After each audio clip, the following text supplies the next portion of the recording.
साथियों नमस्कार और उम्मीद है आप सभी अच्छे होंगे। आज के इस वीडियो सेशन में हम लोग डिस्कस करने वाले हैं ग्रुप डी योद्धा बैच के 25वें क्लास की। जी हाँ दोस्तों, इससे पीछे के वीडियो सेशन में हम लोगों ने ग्रुप डी योद्धा बैच का 24वां क्लास देखा था, जहां पे हम लोगों ने सेट नंबर 32 को डिस्कस करा था।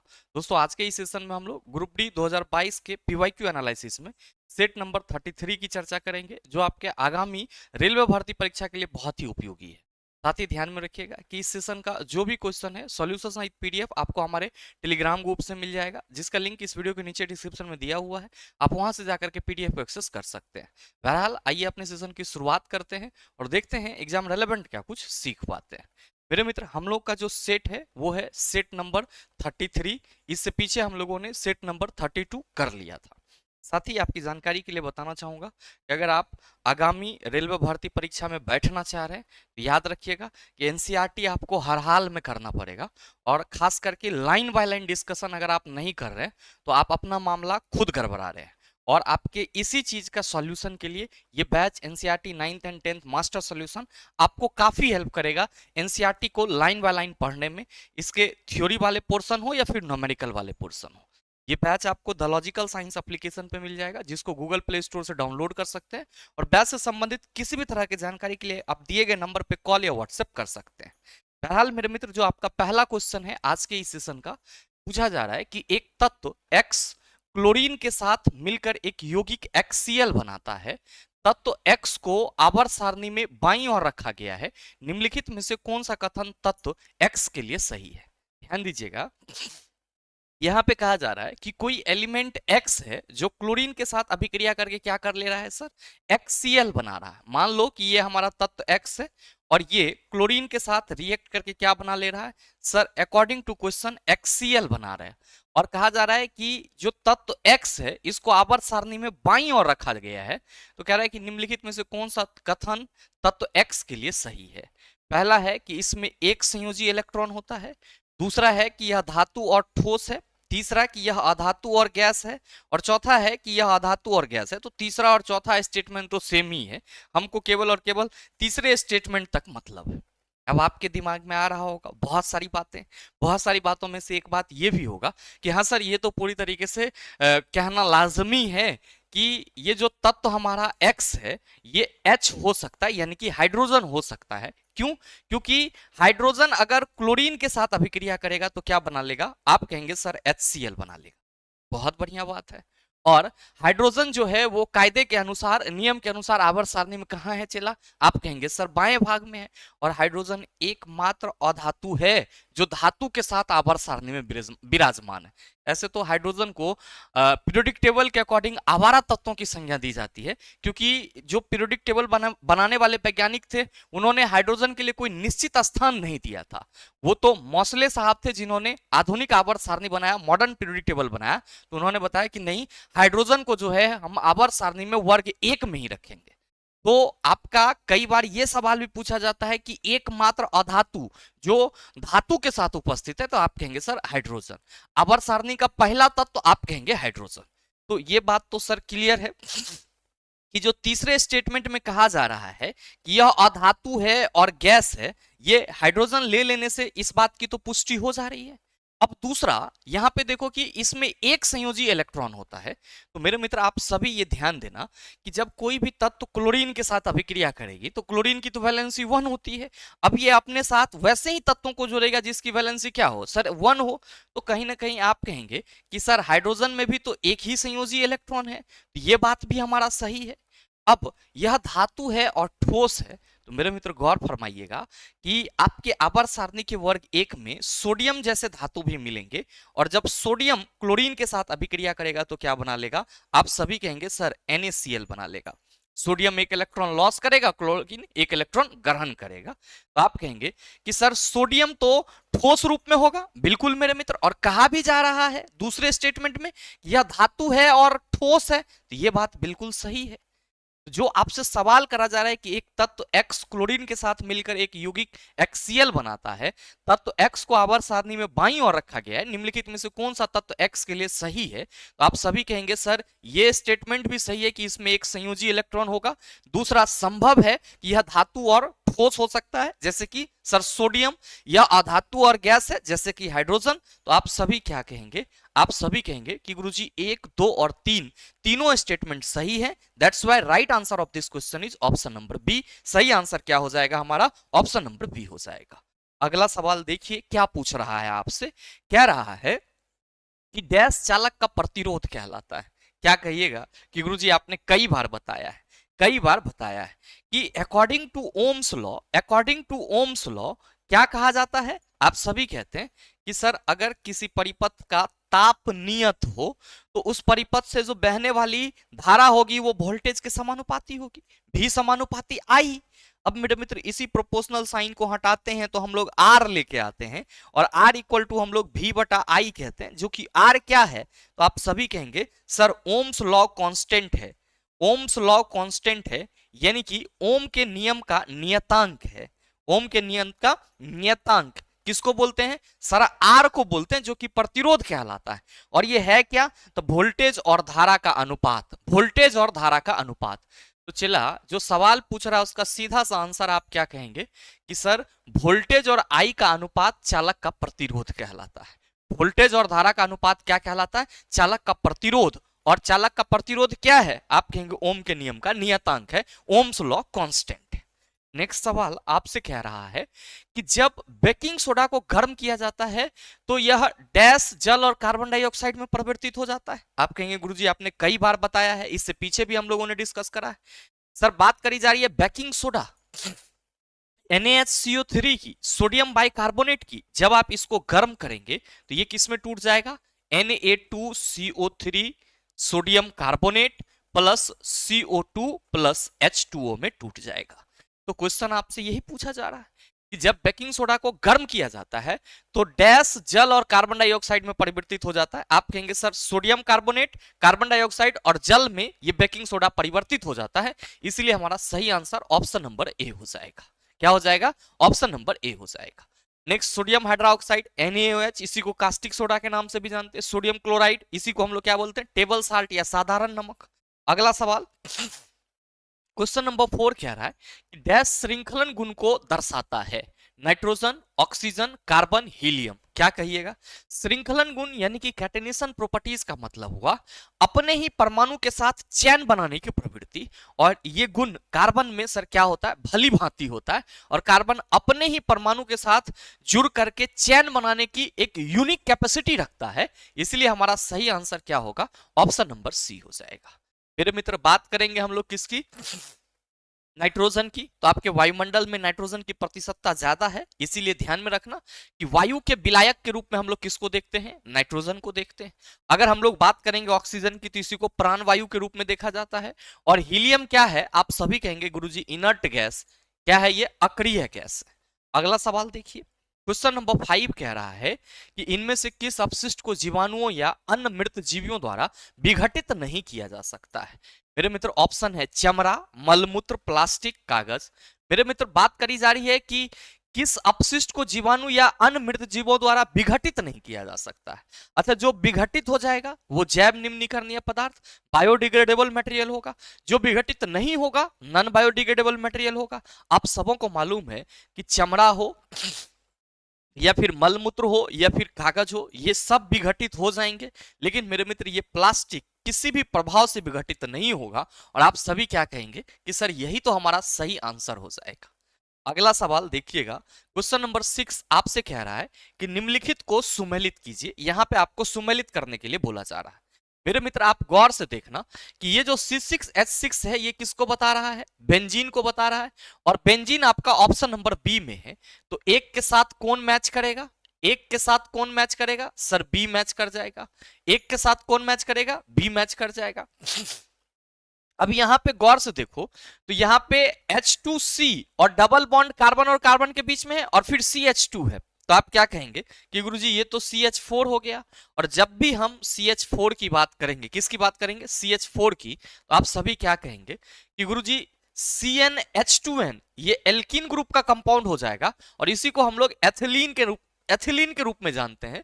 तो दो जो है किसके साथ मैच कर जाएगा, डी के साथ मैच कर जाएगा। ध्यान देना कि CH3CHO है, ये एल्डिहाइड का फॉर्मूला है और मेरे मित्र इसके साथ कौन मैच करेगा? आप कहेंगे एसेटल्डिहाइड यहाँ पे लिखा हुआ है, तो 3 के साथ बिल्कुल आपका कौन मैच कर रहा है? आप सभी कहेंगे सर सी मैच कर रहा है। अब देखो CH3COCH3, अब ये जो CO है ये कीटोन को बता रहा है, और मेरे मित्र मैंने आपको बताया है कि जो सबसे सिंपलेस्ट कीटोन है वो क्या है? एसीटोन। सबसे सिंपलेस्ट कीटोन क्या है चला? एसीटोन। तो मेरे मित्र 4 के साथ कौन मैच करेगा? ई मैच कर जाएगा। और CH3CH3C2H6 इसको हम लोग एथेन पढ़ेंगे, और 5 के साथ कौन मैच करेगा? ए मैच कर जाएगा। तो मेरे मित्र देख लो कि एक बी एक ए है, नहीं होगा। सर एक डी है, नहीं होगा। एक बी है, यहां पे भी एक डी है, नहीं होगा। एक बी बिल्कुल सही है, 2 डी सही है, 3 सी सही है, 4 ई सही है, 5 ए बिल्कुल सही है। Right answer option number D हो जाएगा। तो ऐसे भी सवाल, ऐसे पैटर्न के भी सवाल पूछे जाते हैं, और खास करके जो कुछ ऑर्गेनिक कंपाउंड, जो बेसिक कंपाउंड है, उसका नाम और फॉर्मूला याद रखना बेहद ही जरूरी है। और मेरे मित्र मैं बार बार अपने सेशन में आप सबों को समझाता हूं कि योद्धा युद्ध में जाने से पहले आंसू नहीं बहाता है। तो आप लोग जो भी ग्रुप डी के छात्र हैं, इसलिए परेशान मत होइएगा कि सर चीजें जो है वो लेट हो रही है, डिले हो रहा है। नहीं, अगर आपको सिलेक्शन लेना है चला, तो ये आपदा में आपके लिए एक अवसर है। इस अवसर को पहचानिए।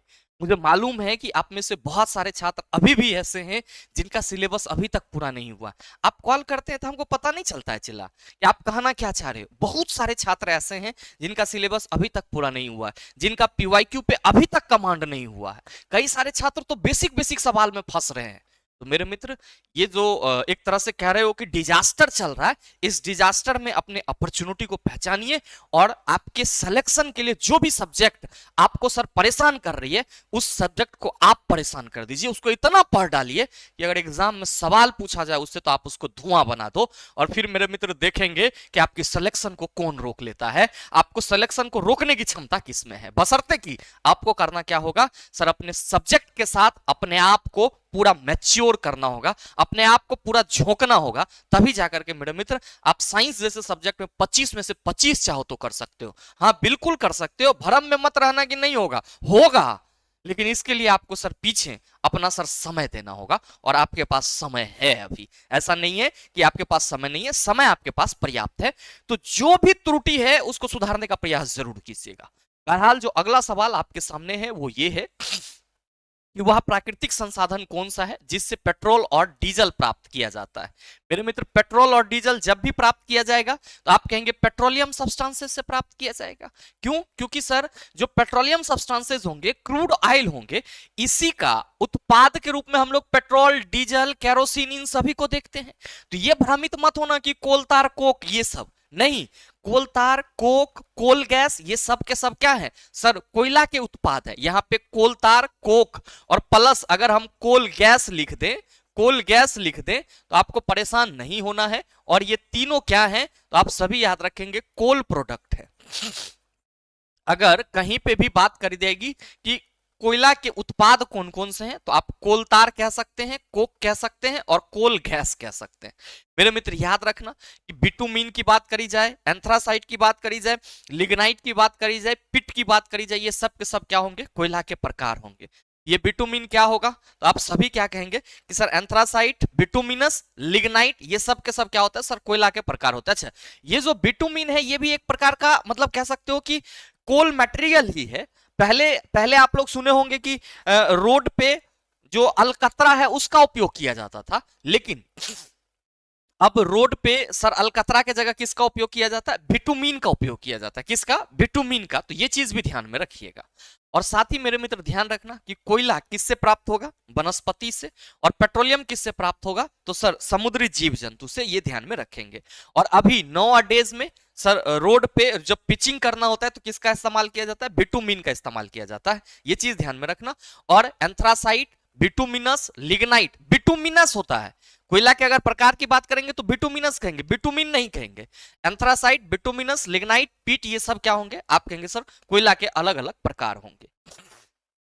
नेक्स्ट है कि एडीपी को एटीपी अणु में भंडारित और हस्तांतरित करने की प्रक्रिया में निम्नलिखित में से कौन सा खनिज महत्वपूर्ण भूमिका निभाता है। मेरे मित्र एडीपी की बात करी जा रही है। एडीपी आप सभी ध्यान रखना, इसको हम लोग एडिनोसिन डाइफॉस्फेट कहते हैं। क्या कहते हैं? एडिनोसिन डाइफॉस्फेट कहते हैं। और एटीपी को हम लोग क्या कहते हैं मेरे भाई? इसी को हम लोग एडिनोसिन ट्राइफॉस्फेट कहते हैं। क्या कहते हैं? एडिनोसिन ट्राइफॉस्फेट कहते हैं। और याद रखना आप सभी कि एटीपी को हम लोग ऊर्जा की मुद्रा भी कहते हैं। एटीपी को हम लोग क्या कहते हैं? ऊर्जा की मुद्रा भी कहते हैं। और मेरे मित्र एडीपी एडिनोसिन डाइफॉस्फेट के साथ जब फॉस्फोरस जुटता है किसके उपलब्धता में? ऊर्जा की उपलब्धता में। तो ये सर फॉस्फेट जो मॉलिक्यूल्स होते हैं ये एडीपी के साथ एक बॉन्ड बना लेते हैं। और मेरे मित्र ये एडीपी के साथ बॉन्ड बना करके क्या कर लेते हैं सर? एटीपी का निर्माण करते हैं। क्या करते हैं? एटीपी का निर्माण, जिसको हम लोग ऊर्जा की मुद्रा कहते हैं या फिर इसी को हम लोग जैव ऊर्जा के रूप में भी देखते हैं। तो जो सवाल है कि एडीपी को एटीपी अणुओं में भंडारित और हस्तांतरित करने की प्रक्रिया में निम्नलिखित में से कौन सा खनिज महत्वपूर्ण भूमिका निभाता है? तो एडीपी के साथ जब फास्फोरस का एक परमाणु जुट रहा है, एक मॉलिक्यूल्स जुट रहा है, तब जाके एटीपी बन रहा है। तो आप सभी क्या कहेंगे कि गुरुजी ये जो फास्फोरस है ये महत्वपूर्ण भूमिका बनाता है एडीपी को एटीपी में हस्तांतरित करने में। एडीपी को एटीपी में हस्तांतरित करने में। अब ध्यान रखना कि जब एटीपी के टर्मिनल फॉस्फेट को वाटर की मदद से तोड़ा जाता है तो कितना ऊर्जा रिलीज होता है? मैंने कई बार बताया है, इस चीज को आप सभी कमेंट करके बताना कि जब एटीपी के फॉस्फेट मॉलिक्यूल्स को वाटर के उपलब्धता में वाटर के सहायता से तोड़ा जाता है तो कितनी ऊर्जा मुक्त होती है? आप सभी कमेंट करके जरूर बताना, मैंने कई बार आपको बताया है। अगला सवाल देखो, कह रहा है कि एक प्रकाश किरण किसी अवतल दर्पण पर बिंदु M पर आपतित होती है। किरण बिंदु M को वक्रता केंद्र से मिलाने वाली रेखा के साथ 10 डिग्री का कोण बनाती है। किरण डैश के कोण पर परावर्तित होगी। चला, ये हमारा अवतल दर्पण है, ये इसका पोल हो गया, ये इसका क्या हो गया? पोल। और ये इसका क्या होगा? एक मिनट, लाइन टेढ़ा नहीं होना चाहिए। चला, ये मान लो कि ये हमारा पोल हो गया, ये फोकस और ये वक्रता केंद्र। अब एक कोई प्रकाश किरण अवतल दर्पण पर बिंदु M पर आपतित होती है, तो मान लो कि ये बिंदु M है और वक्रता केंद्र से मिलाने वाली रेखा के साथ ये कितना डिग्री का एंगल बना रही है? 10 डिग्री का। आप कहेंगे परावर्तित ऐसे होगा। तो जब ये वक्रता केंद्र के साथ 10 डिग्री का कोण बना रही है, वक्रता केंद्र को मिलाने वाली रेखा, तो ये तो चला हमारा अभिलंब का काम करता है। अभिलंब और आपतित किरण के बीच बना कोण क्या कहलाएगा? आपतन कोण, जो कि कितना है? 10 डिग्री। और हम सबों को मालूम है परावर्तन के नियम से कि आपतन कोण और परावर्तन कोण हमेशा बराबर होता है। तो जितना आपतन कोण है उतना ही क्या होगा? आप कहेंगे परावर्तन कोण, यानी कि जो हमारा परावर्तित कोण होगा वो भी क्या हो जाएगा? आप कहेंगे 10 डिग्री। और सवाल भी वही है कि एक प्रकाश किरण किसी अवतल दर्पण पर बिंदु M पर आपतित हो रही है, तो ये बिंदु M पर आपतित हो रही है। किरण बिंदु M को वक्रता केंद्र से मिलाने वाली रेखा के साथ 10 डिग्री का कोण बना रही है। तो ये देखो 10 डिग्री का कोण बन रहा है। कह रहा है कि किरण डैश के कोण पर परावर्तित होगी। आप कहेंगे परावर्तन के नियम से आपतन कोण और परावर्तन कोण बराबर होता है, तो ये 10 डिग्री के कोण पे ही क्या होगी? आप कहेंगे परावर्तित होगी। क्या होगी? परावर्तित होगी। अगला क्वेश्चन नंबर 10 कि हड्डी निम्न में से किस प्रकार के उत्तकों का उदाहरण है? आप सभी क्या कहेंगे कि गुरुजी संयोजी उत्तक का उदाहरण है। क्या है? संयोजी उत्तक का उदाहरण है। और हड्डी को हम लोग किस रूप में देखते हैं? आप सभी कहेंगे कंकाली संयोजी उत्तक के रूप में देखते हैं। किस रूप में देखते हैं? चला, कंकाली संयोजी उत्तक के रूप में देखते हैं। और मेरे मित्र याद रखना, कंकाली संयोजी उत्तक के रूप में हम लोग जब भी चर्चा करेंगे तो दो नाम लेंगे, एक तो अस्थि का और दूसरा किसका नाम लेंगे? उपास्थि का। एक तो अस्थि का, दूसरा उपास्थि का। तंत्रिका उत्तक आप सभी कहेंगे तंत्रिकीय तंत्र जो हमारा तंत्रिका है उसको बनाने में काम आएगा। पेशी उत्तक के चलते हमारे शरीर में गति आती है, इसको हम लोग मस्कुलर टिश्यू बोलते हैं। और जब भी सवाल पूछा जाए कि सर मतलब मानवों में गति का कारण कौन बनता है, आप कहेंगे पेशीय उत्तक। उपकला उत्तक आपके शरीर के बाह्य आवरण को मतलब शरीर का बाह्य आवरण तैयार करता है, या मान लो कि आपके शरीर के आंतरिक अंगों को ढकने का कार्य करता है।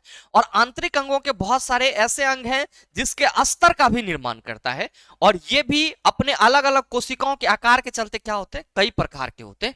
जैसे कि आप सबों ने पढ़ा होगा कि सल्की उपकला उत्तक, स्तंभाकार उपकला उत्तक, घनाकार उपकला उत्तक, पक्षमाभी उपकला उत्तक, ये सब क्या होते हैं सर, अपने कोशिकाओं के अलग अलग आकार के आधार पर होते हैं। और बात करेंगे कि सर हमारे त्वचा में किस प्रकार की उपकला उत्तक होती है, स्तरित उपकला उत्तक होती है।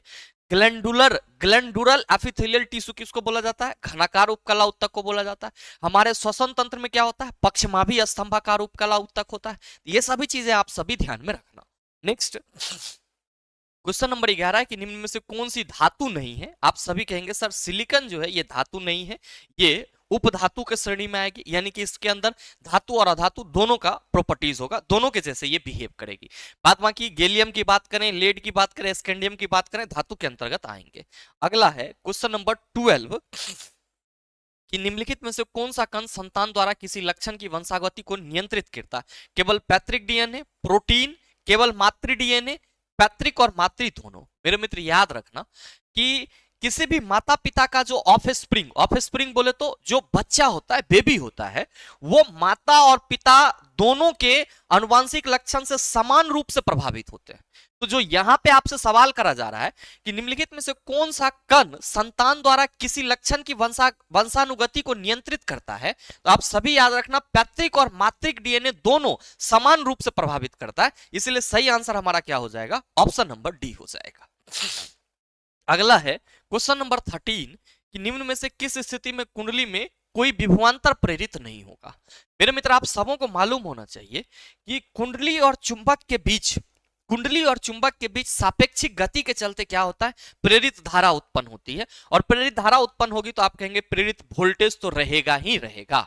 अब आइए अपने ऑप्शन पे क्या कह रहा है कि निम्न में से किस स्थिति में कुंडली में कोई भी विभवांतर प्रेरित नहीं होगा। पहला है किसी क्षण चुंबक के एक स्थिर कुंडली की ओर गतिमान होने पर, बिल्कुल होगा, क्योंकि यहाँ पे हम सर कुंडली को स्थिर रख रहे हैं और क्षण चुंबक को गतिमान रख रहे हैं। अब विद्युत चुंबकीय प्रेरण का सिद्धांत भी तो यही कहता है कि कुंडली और चुंबक के बीच सापेक्षिक गति के चलते क्या होती है, प्रेरित धारा उत्पन्न होती है। और इस घटना को हम लोग क्या कहते हैं, तो सर विद्युत चुंबकीय प्रेरण कहते हैं। तो यहाँ पे हमारा क्या है कि सर क्षण चुंबक के एक स्थिर कुंडली की ओर गतिमान होने पर, मतलब कुंडली हमारा क्या है, स्थिर है और क्षण चुंबक को गतिमान कर रहे हैं, तो आप कहेंगे बिल्कुल सर धारा प्रवाहित होगी। इसका उल्टा भी सत्य होगा कि कुंडली के एक स्थिर क्षण चुंबक की ओर गतिमान होने पर, मतलब क्षण चुंबक स्थिर और कुंडली को गतिमान कर रहे हैं, यहां पे भी होगा। कुंडली और क्षण चुंबक दोनों को समान चाल से समान दिशा में गतिमान होने पर नहीं मेरे मित्र, यहां पे सापेक्षिक गति की बात करेंगे तो नहीं होगा। अगर समान दिशा में चल रही है समान चाल से, तो यहां पे रिलेटिव मोशन तो होगा नहीं। कुंडली और क्षण चुंबक के समान चाल से एक दूसरे की ओर गतिमान होने पर आप कहेंगे सर यहां प्रेरित धारा उत्पन्न होगी, प्रेरित विभवांतर उत्पन्न होगी। केवल और केवल आपका जो स्टेटमेंट 3 है इसमें क्या होगा सर, प्रेरित विभवांतर उत्पन्न नहीं होगी, क्योंकि यहां पे कोई सापेक्षिक गति नहीं हो रही है, समान चाल से समान दिशा में मूव हो रहा है। तो आप क्या कहेंगे कि सवाल पूछा जा रहा है कि किस स्थिति में कुंडली में कोई भी विभवांतर प्रेरित नहीं होता है, आप कहेंगे सर स्टेटमेंट 3 में कोई भी विभवांतर प्रेरित नहीं होगा।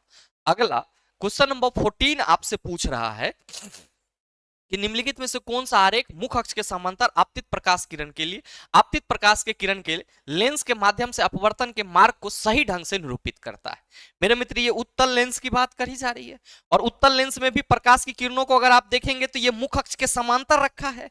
और आप सबों को मैंने कई बार बताया है कि चिल्हा ये हमारा अगर उत्तल लेंस है, ये इसका ऑप्टिकल सेंटर, ये क्या होगा F1 और ये क्या होगा 2F1, और भाई साहब ये F2 और ये क्या होगा आप कहेंगे 2F2। कोई प्रकाश की किरण मुख्य अक्ष के समांतर जाएगी तो आप कहेंगे सर लेंस से अपवर्तन के बाद ये मुख्य फोकस F2 से होकर के गुजरेगी। अब आप देख लो कि ये वाला सेम डायग्राम आपके किस ऑप्शन में, आप कहेंगे सर ए में तो है नहीं, बी में हम क्या देख रहे हैं कि प्रकाश की किरण ये मुख्य अक्ष के समांतर गई और ये मुख्य फोकस से होकर गुजरी है। बिल्कुल सर मेरे दिल जिगर से गुजरी है, तो ये मुख्य फोकस से होकर गुजर गई है। राइट आंसर आपका ऑप्शन नंबर बी होगा। आप देख लो सर पूरा बोर्ड पे कहानी आपके सामने है कि केवल और केवल एकमात्र फिगर ऐसा है जो इस फिगर के साथ मैच कर रहा है, इसलिए आप क्या कहेंगे कि सर यहाँ पे हमारा right answer option number B हो जाएगा। नेक्स्ट क्वेश्चन नंबर 15 कि हृदय की धड़कन पता लगाने में निम्न में से कौन सा यंत्र सहायक होता है। हृदय की धड़कन पता लगाने के लिए क्या कहोगे कि सर ऐसे तो हृदय का धड़कन आजकल मोबाइल के ना होने से भी तेज हो जा रहा है क्या, लेकिन मेरे मित्र याद रखना कि ये जो आला है, स्टेथोस्कोप है, इसका उपयोग हम लोग किसके लिए करते हैं? हार्ट बीट का पता लगाने के लिए करते हैं। इसीलिए सही आंसर ऑप्शन नंबर ए हो जाएगा। थर्मामीटर किसको बताएगा? तापमान को बताएगा। स्फिग्नोमैनोमीटर रक्त दाब को बताता है। स्पाइरोमीटर तो हम लोग जो श्वसन के दौरान सांस को, हवा को इनहेल करते हैं और फिर एक्सहेल करते हैं, तो इनहेल अमाउंट और एक्सहेल अमाउंट को कौन बताता है? सर एस्पायरोमीटर बताता है। कौन बताता है? एस्पायरोमीटर बताता है। ये भी ध्यान में रखना। नेक्स्ट क्वेश्चन नंबर 16 कि निम्नलिखित में से कौन सा क्षार नहीं है? ये जो क्षार बोला जा रहा है ना चला, याद रखना कि अल्कली का मतलब क्या होता है? अल्कली का मतलब होता है जल में घुलनशील, जल में घुलनशील, जल में घुलनशील क्षारक, जल में घुलनशील क्षारक। और आपकी जानकारी के लिए बताना चाहूंगा कि क्षार और क्षारक शब्द अलग अलग हैं। क्षार का मतलब क्या हुआ? क्षार का मतलब हुआ अल्कली, और मैंने क्या बताया? वैसा भस्म, वैसा बेस जो जल में घुल जाए उसको हम लोग क्या कहेंगे? सर क्षार कहेंगे। और अगर हम क्षारक की बात करेंगे, क्या बात करेंगे हम लोग? क्षारक की बात करेंगे, तो क्षारक का मतलब सीधा सीधा होता है बेस। क्षारक का मतलब क्या हुआ? बेस। ये चीज ध्यान में रखना। और आप ये कह सकते हो क्षार का मतलब ये हुआ जल में घुलनशील क्षारक। जल में घुलनशील क्षारक जो होगा, जल में घुलनशील बेस जो होगा वो क्षार कहलाएगा। और किसी भी बेस को हम लोग क्या कह सकते हैं? क्षारक बोल सकते हैं। ये ध्यान में रखना। और मेरे मित्र ये कॉपर हाइड्रोक्साइड जल में घुलनशील नहीं होता है, इसीलिए सर ये अल्कली नहीं है।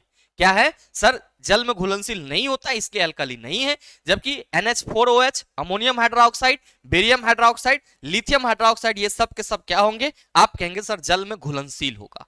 अगला है क्वेश्चन नंबर 17 कि 2200 वाट का एक इलेक्ट्रिक टोस्टर 220 वोल्ट पर संचालित है, इसकी कुंडली का प्रतिरोध क्या होगा? आप कहेंगे चूंकि गुरुजी P equal to V square बटा आर भी एक फॉर्मूला होता है। अकॉर्डिंग टू क्वेश्चन जो हमारा शक्ति है वो 2200 वाट है, विभवांतर 220, तो यहाँ पे स्क्वायर है तो 220 गुना 220 बटा आर। अब आर इक्वल टू आप क्या कह सकते हो? सर जी 220 गुना 220 बटा क्या हो जाएगा? 2200। ये जीरो इसको कैंसिल करेगा, ये जीरो इसको कैंसिल, ये 22 इसको कैंसिल। आर इक्वल टू कितना हो गया चला? आप कहेंगे 22 ओम। इसलिए right answer option number D हो जाएगा। अगला क्वेश्चन नंबर 18 क्या कह रहा है? ध्यान से समझना कि दो कुंडलियां ए और बी इस प्रकार हैं कि ए एक कुंजी और एक धारा नियंत्रक के माध्यम से एक बैटरी से संयोजित है और बी एक गैल्वेनोमीटर से संयोजित है। इन्हें एक दूसरे के समांतर और एक दूसरे के निकट व्यवस्थित किया गया है। निम्न में से किस अवधि के दौरान बी में प्रेरित धाराएं नीचे वर्णित के अनुसार होगी? 0 से 50 सेकेंड में जब आपका धारा स्थिर होता है तब बी में प्रेरित धाराएं उत्पन्न होगी। फिर 50 से 60 सेकेंड ए में धारा नियत दर से घटती है तब उत्पन्न होगी। क्या होगा इसका आंसर? याद कीजिए, मैंने ऐसे सवाल आपको पीछे भी बताए, लेकिन वहां पे सवाल ये था कि जब ये पूरी व्यवस्था है ए और बी इस प्रकार हो कि एक कुंजी धारा नियंत्रक के माध्यम से बैटरी से संयोजित हो और बी के साथ गैल्वेनोमीटर लगा हुआ हो, तो आप देखते थे कि कुंजी ऑन होगी तो प्रेरित धारा उत्पन्न होगी, कुंजी ऑन होगी, स्विच ऑन होगा तो प्रेरित धारा उत्पन्न होगी। अब यहां पे जो स्विच ऑन होने पे प्रेरित धारा उत्पन्न होगी, इसका क्या तात्पर्य था? इसका तात्पर्य ये था कि गुरुजी जैसे ही हम स्विच ऑन करते हैं तो जो मैग्नेटिक फ्लक्स होता है, चुंबकीय फ्लक्स होता है, उसमें परिवर्तन होता है और वो कारण बनता है किसका? प्रेरित धारा का। अब मेरे मित्र यहां पे पहला कंडीशन में 0 से 50 सेकेंड तक धारा स्थिर रह रही है, तो आप सभी क्या कहेंगे कि गुरुजी जब धारा स्थिर है तो यहां पे कोई मैग्नेटिक फ्लक्स उत्पन्न नहीं होगी, कोई मैग्नेटिक फ्लक्स प्रोड्यूस नहीं होगी। जबकि मेरे मित्र दूसरे स्टेटमेंट है कि 50 से 60 सेकेंड में धारा नियत दर से घटती है, तो जब धारा डिक्रीज हो रही होगी तो आप कहेंगे सर मैग्नेटिक फ्लक्स में परिवर्तन होगा, और जब मैग्नेटिक फ्लक्स में परिवर्तन होगा तो आप क्या कहेंगे कि यहां पे प्रेरित धारा क्या होगी? हमारा उत्पन्न होगी। तो जो सवाल है कि दो कुंडलियां ए और बी इस प्रकार है कि ए एक कुंजी और एक धारा नियंत्रक के माध्यम से एक बैटरी से संयोजित है और बी एक गैल्वेनोमीटर से संयोजित है। इन्हें एक दूसरे के समांतर और एक दूसरे के निकट व्यवस्थित किया गया है। निम्न में से किस अवधि के दौरान बी में प्रेरित धाराएं नीचे वर्णित के अनुसार होगी? तो आप कहेंगे जब धारा स्थिर होगा तो मैग्नेटिक फ्लक्स चेंज ही नहीं होगा, तो इसमें तो होगा ही नहीं। 50 से 60 सेकेंड में जब धारा नियत दर से घटेगा तो मैग्नेटिक फ्लक्स में परिवर्तन होगा और हम क्या कहेंगे कि गुरुजी बी में प्रेरित धाराएं उत्पन्न होगी। तो सही आंसर आपका क्या हो जाएगा? केवल 2। Right answer of this question is option number B. Right answer क्या होगा? ऑप्शन नंबर बी हो जाएगा। अगला सवाल क्वेश्चन नंबर 19 आपसे पूछ रहा है, एक वस्तु को 20 सेंटीमीटर फोकस दूरी वाले उत्तल लेंस से 40 सेंटीमीटर की दूरी पर रखा गया है। निम्नलिखित विकल्पों में से कौन सा प्रतिबिंब की प्रकृति और तुलनात्मक आकार का क्रमशः सही वर्णन करता है? थोड़ा भी मत हड़बड़ाना चला। ये मान लो आपका उत्तल दर्पण है, ये आपका उत्तल दर्पण है, और यहां पे चला ये इसका ऑप्टिकल सेंटर होगा, ये इसका F1 फोकस दूरी, ये फोकस दूरी की दोगुनी दूरी, और ये क्या है F2, और ये क्या है 2F2। अब मेरे भाई यहां पे कहा जा रहा है कि जो इसकी फोकस दूरी है वो कितनी है 20 सेंटीमीटर। फोकस दूरी कितनी है 20 सेंटीमीटर। अब ध्यान रखना ये 20 सेंटीमीटर इधर भी होगा। कहा जा रहा है कि उत्तल लेंस से 40 सेंटीमीटर की दूरी पर रखा गया है। मेरे मित्र वस्तु को अगर 40 सेंटीमीटर की दूरी पर रखा गया है, इसका मतलब यह हुआ कि फोकस दूरी की दोगुनी दूरी पर रखा जा रही है। वस्तु हमारा 2F1 पर होगा तो प्रतिबिंब कहां बनेगा 2F2 पर बनेगा। कैसा होगा गुरुजी? वास्तविक होगा, उल्टा होगा और समान आकार का होगा। क्वेश्चन वही है कि एक वस्तु को 20 सेंटीमीटर फोकस दूरी वाले उत्तल लेंस से 40 सेंटीमीटर की दूरी पर रखा गया है। निम्नलिखित विकल्पों में से कौन सा प्रतिबिंब की प्रकृति और तुलनात्मक आकार का सही वर्णन करता है? आप क्या कहेंगे कि गुरुजी प्रतिबिंब वास्तविक, उल्टा और समान आकार का होगा, यह हमारा सही वर्णन करता है, इसलिए सही आंसर ऑप्शन नंबर सी हो जाएगा। क्यों? क्योंकि उत्तल लेंस में अगर किसी वस्तु को फोकस दूरी के दोगुने दूरी पे रखा जाए तो प्रतिबिंब इसका कहां बनता है? फोकस दूरी के दोगुने दूरी पे ही बनता है। कैसा होता है? वास्तविक होता है, उल्टा होता है और समान आकार का होता है। अगला सवाल देखिए, क्वेश्चन नंबर 20 कह रहा है, नई कार्तीय चिन्ह परिपाटी का पालन करते हुए किसी उत्तल दर्पण का वक्रता केंद्र प्लस 18 सेंटीमीटर स्थित है, तो इसकी फोकस दूरी वक्रता केंद्र 18 सेंटीमीटर पर है, तो वक्रता त्रिज्या भी 18 सेंटीमीटर हुआ, और फोकस दूरी वक्रता त्रिज्या की आधी होती है। और ऐसे भी उत्तल दर्पण की फोकस दूरी आप सभी कहेंगे गुरुजी धनात्मक, उत्तल दर्पण की फोकस दूरी धनात्मक, इसीलिए right answer option number D हो जाएगा, ए नहीं होगा, याद रखना। क्यों? क्योंकि बात उत्तल दर्पण की करी जा रही है। अगला है क्वेश्चन नंबर 21 कि उस प्रक्रिया का नाम बताइए जिसके द्वारा प्रकाश संश्लेषण के विलय उत्पादकों पादपों के अन्य भागों में पहुंचाया जाता है। मेरे मित्र इस प्रक्रिया को हस्तांतरण यानी कि ट्रांसलोकेशन कहते हैं। पौधे में जो भोज्य पदार्थों को एक जगह से दूसरी जगह पहुंचाया जाता है, इस प्रक्रिया को हस्तांतरण बोला जाता है। यहाँ पे गलत है सर, इसको हम लोग इंग्लिश में क्या कहते हैं? ट्रांसलोकेशन कहते हैं। ये चीज ध्यान में रखना, ट्रांसलोकेशन कहते हैं। विसरण का मतलब क्या हुआ कि सर उच्च सांद्रण से निम्न सांद्रण की ओर जाना, गमन करना। और परासरण का मतलब तो सर उच्च विलय सांद्रता की ओर जल के अणु का किसी पारगम झिल्ली से गमन करना क्या कहलाता है? परासरण कहलाता है। वाष्पोत्सर्जन तो आप सभी समझ रहे होंगे कि पौधे के शरीर से जल का वाष्प के रूप में उत्सर्जित होना वाष्पोत्सर्जन कहलाता है। नेक्स्ट है क्वेश्चन नंबर 22। ये सवाल भी मैंने आपको कई बार बताया है और पिछले बार ग्रुप डी के लिए सर हिट लिस्टेड सवाल था। कहा जा रहा है कि मैग्नीज ऑक्साइड जब HCl के साथ अभिक्रिया कर रही है तब ये मैग्नीज क्लोराइड H2O और क्लोरीन बना रही है, तो अभिक्रिया में क्या होता है? मैग्नीज क्लोराइड का मैग्नीज ऑक्साइड में अपचयन होता है? बिल्कुल नहीं मेरे मित्र। मैग्नीज ऑक्साइड से ऑक्सीजन निकल रहा है तो मैग्नीज ऑक्साइड का अपचयन हो रहा है किसमें? आप कहेंगे MnCl2 में। अब मेरे मित्र है कि MnO2 का MnCl2 में ऑक्सीकरण हो रहा है? बिल्कुल नहीं। मैग्नीज रेडॉक्स अभिक्रिया से नहीं गुजर रहा है भाई। मैग्नीज ऑक्साइड का MnCl2 में अपचयन होता है। बिल्कुल राइट, आपका ऑप्शन नंबर डी हो जाएगा। सर आप कैसे समझे कि अपचयन हो रहा है? मेरे मित्र मैंने आपको कई बार बताया है कि जब किसी रासायनिक अभिक्रिया में किसी यौगिक से ऑक्सीजन निकल रहा हो तब उसका क्या होगा? रिडक्शन। ऑक्सीजन जुट रहा हो तो क्या होगा? ऑक्सीडेशन। यहाँ पे मैग्नीज ऑक्साइड से ऑक्सीजन बाहर निकल रहा है तो आप क्या कहेंगे? मैग्नीज ऑक्साइड का रिडक्शन हुआ है, अपचयन हुआ है। अगला है क्वेश्चन नंबर 23। बड़ा ही सरल सा सवाल कि वंशागति के नियमों का प्रतिपादन किसने किया? क्या कहिएगा कि फादर ऑफ इनहेरिटेंस या फादर ऑफ जेनेटिक्स किसे बोला जाता है? ग्रेगर मेंडल को बोला जाता है। और इन्होंने क्या किया सर? वंशागति के नियमों का प्रतिपादन किया। चार्ल्स डार्विन की बात करेंगे तो आप सभी क्या कहेंगे? ओरिजिन ऑफ स्पीसीज नामक बुक इसी ने लिखी।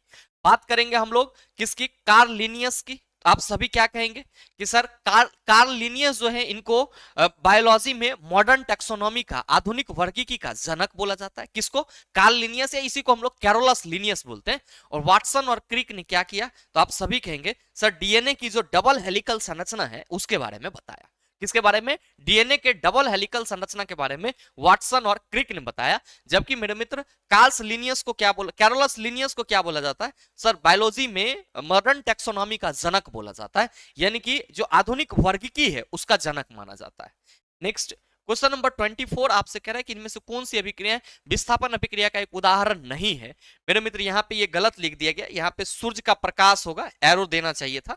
सिल्वर ब्रोमाइड, जब सूर्य के प्रकाश में सिल्वर और ब्रोमीन में टूटेगी तो आप क्या कहेंगे कि गुरुजी ये विस्थापन अभिक्रिया का उदाहरण नहीं होगा। क्यों? क्योंकि ये प्रकाशीय अपघटन अभिक्रिया हो जाएगी। बात बाकी Fe प्लस CuSO4 अभिक्रिया करके FeSO4Cu बनाएगा, Zn plus CuSO4, ZnSO4 plus Cu, Pb plus CuCl2, आप कहेंगे PbCl2, ये सब विस्थापन अभिक्रिया, जबकि ये प्रकाशीय अपघटन अभिक्रिया है। तो आपको विस्थापन अभिक्रिया नहीं है ये चूज करना है, तो right answer option number B हो जाएगा। अगला सवाल क्वेश्चन नंबर 25 पूछ रहा है कि 4 ओम प्रतिरोध प्राप्त करने के लिए 12 ओम के कितने प्रतिरोधकों को समांतर क्रम संयोजन में संयोजित किया जाना चाहिए। सवाल आपसे ये है कि 4 ओम का समतुल्य प्रतिरोध प्राप्त करने के लिए 12 ओम के कितने प्रतिरोधकों को समांतर क्रम में संयोजित किया जाना चाहिए। बहुत ही नॉमिनल सा सवाल है। अगर मैं बोलूं आपको कि n प्रतिरोध समांतर क्रम में जुड़े हैं उसके लिए समतुल्य प्रतिरोध कितना होगा, तो आप कहेंगे 1/rp इक्वल टू गुरुजी 1/r1 plus 1/r2 plus 1/r3 plus ये क्या हो जाएगा? आप सभी कहेंगे कि गुरुजी यहाँ पे हम n बटा यहाँ पे सॉरी 1/rn लिख सकते हैं, क्योंकि हम n प्रतिरोध की बात कर रहे हैं। किसकी बात कर रहे हैं सर? n प्रतिरोध की। क्या लिख सकते हैं? 1/rn लिख सकते हैं। अब मेरे मित्र इसी को हम 1/rp इक्वल टू क्या लिखते हैं, तो आप सभी कहेंगे कि गुरुजी अगर हम समांतर क्रम में जोड़ रहे हैं और सारे प्रतिरोध है तो यहाँ पे हम प्रतिरोध का वैल्यू r मान ले, तो ये हमारा n/r हो जाएगा। n/r क्या है? एकल प्रतिरोध है। क्यों? क्योंकि हम कह रहे हैं कि आपको समांतर क्रम में n प्रतिरोध को जोड़ना है, तो 1/rp equal to 1/r1 plus 1/r2 plus 1/r3 so on 1/rn। आप कहेंगे बिल्कुल। तो 1/rp इक्वल टू n/r हम कह सकते हैं, आप कहेंगे बिल्कुल। मेरे मित्र समतुल्य प्रतिरोध आपको कितना प्राप्त करना है? 4 ओम। एक rp जो है वो कितना है? 4 ओम। हम इसको 1/4 कह सकते हैं। n हमको निकालना है कि प्रतिरोधों की संख्या कितनी होगी, क्योंकि n प्रतिरोध को समांतर क्रम में संयोजित किए हैं यहाँ पे। और ये जो r है ये क्या है? तो एकल प्रतिरोध 12 ओम के कितने प्रतिरोधक जोड़े जाएंगे? तो चला 4n इक्वल टू 12 हो जाएगा और 4 तिया 12, n इक्वल टू क्या हो जाएगा? 3। Right answer option number A हो जाएगा। ये आपके 25 सवाल बहुत ही महत्वपूर्ण थे और उम्मीद करते हैं कि आप सभी सवाल को समझ पाए होंगे और आगे इस तरह का सवाल दोबारा दे दिया जाए तो आप उसका गर्दा उड़ा देंगे। साथ ही उम्मीद करते हैं कि ये वीडियो आपको अच्छा लगा होगा। अगर आपको अच्छा लगा तो वीडियो को लाइक कीजिएगा, ज्यादा से ज्यादा अपने दोस्तों के साथ शेयर कीजिएगा और अगर आप चैनल पर नए हैं तो सब्सक्राइब करके बेल आइकन दबा लीजिएगा ताकि इस तरह के एग्जाम रिलेवेंट वीडियो का नोटिफिकेशन सबसे पहले आपके पास पहुंचे और आप उसको सबसे पहले देख पाओ। मिलते हैं फिर अगले वीडियो सेशन में, तब तक के लिए best of luck. Thank you, have a nice day.